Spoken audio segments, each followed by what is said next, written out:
Is this American imperialism, or is it the first step to freedom? That divide exists not just among Americans, but also the local Iranian community who are watching developments closely. Hundreds took to the streets when the U.S. killed Iran's supreme leader in a joint airstrike with Israel.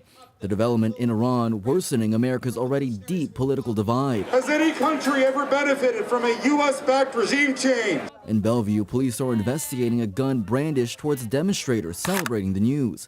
One of the dads grabbed his 5-year-old and 2-year-old and just ran out. A couple days later at Rose Market in Bellevue, the shock is still fresh. Here, Iran's national flag up until the 1979 Islamic Revolution is displayed. The owner and his family, Fred, who interpreted, are calling the news liberation. We are so happy. It cannot be better than this. The pair immigrated to the U.S. over a decade ago, fleeing religious and political persecution in Iran.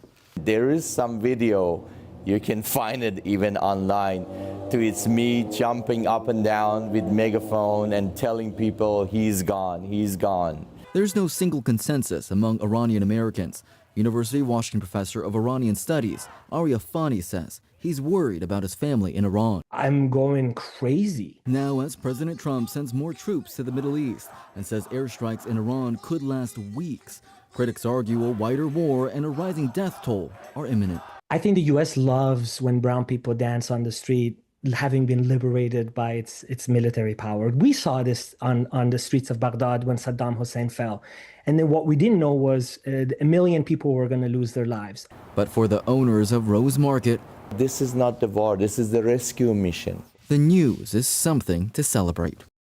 What do Americans think about the military operation in Iran? A recent Ipsos poll found that 40% of Americans disapprove of the airstrikes, and about a quarter of respondents were for it. In the studio, I'm Christian Balderas, King 5 News.